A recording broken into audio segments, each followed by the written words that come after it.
So now that we have a full understanding of what happened, it still raises the question, how are they going to fix this? My name is Dorian, this is SCM Comics. We're continuing our coverage of JSA with number 3. Our story starts off in whatever hell dimension half of the JSA finds itself. You got Carter Hall, who's waking up, who is tied up to a pole, which he shouldn't be tied up to a pole because he should be dead.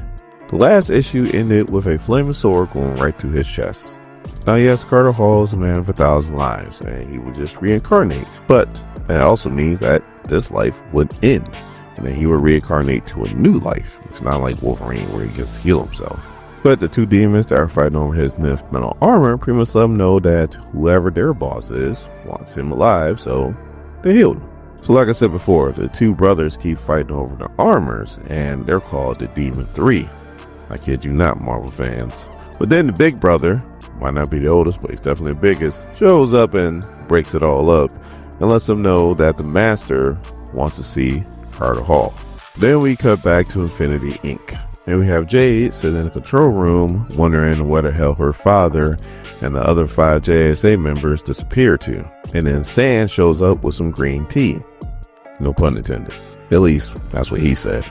I guess they were an idol, or maybe they still are.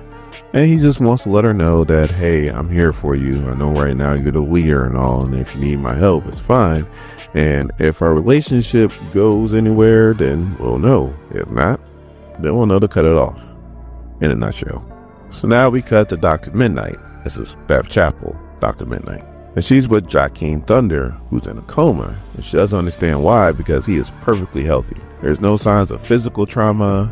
Neurologically, everything's okay. The only weird thing is that his brain activity is off the charts, so he's dreaming deeply. That's when she decides to do some blood work and she starts looking at his cells. And that's when she finally sees something that scares the hell out of her and she starts running.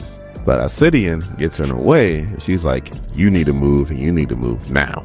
So Obsidian looks at her and is like, I knew you was going to find out first. So Dr. Mid-Nite tries to throw a light bomb to get away, but then Obsidian grabs her, brings her in and was like, now I'm going to show you my real face, because if you haven't been paying attention, Obsidian is really Johnny Sorrow. So now we cut back to Carter Hall, and he is being escorted to Wotan. That's the Demon 3's boss. So then Carter Hall's like, I can't believe you would join this new Injustice Society. Like, thought he was better than this. And then Wotan's like, it's kind of a means to an end, you know, common goals and all that. So the Wotan's like, in your many, many lives, what have you learned? The only thing that you do consistently is doom the woman that you love. So of course this pisses off Carter Hall and he's like, when I get out of this, I'm gonna beat the smile off your smug face. And then Woman's like, oh, and mindless violence. You learn that too. So then we cut back inside the Tower of Fate where you have Solomon Grundy holding up Jay Garrett, who shouldn't even be conscious right now because Solomon Grundy slammed the hell out of him. And you got Ruby, who's a Red Lantern. She's pretty much trying to find out where Dr. Fate's at so they can get the Helmet of Fate. And speaking of Dr. Fate, you got Khalid, who's with Wildcat, and right now he feels like everything is his fault. It kind of is, but semantics. Anyway, Khalid just kind of wants to give up, and the Wildcat has to give him a pep talk, let him know, like, look, I can't put on that helmet. All right, I can't do the things that you do. If we're going to get out of this mess, you're the only one that's going to be able to do it. So then he puts back on the helmet, and then he starts doing Dr. Fate things, like teleporting right where the Injustice Society, well, some of them are at, and saving Jay Garrett. So Jay Garrett punches the hell out of Dr. Eternal, and then Dr. Fate teleports the rest of the Injustice Society out of the tower. So then we cut to Hawkgirl and Alan Scott. She pretty much tells him that she wants to go look for Carter Hall. And he's like, you don't know where he's at. You don't know how many of the enemies actually out there. Like, that's pretty much a suicide mission. But she's like, this is something that she has to do because she's compelled to him. So Alan Scott's like, all right, so make sure you come back because we can't lose you too. So then we cut back to Carter Hall, who's being transported by the Demon 3.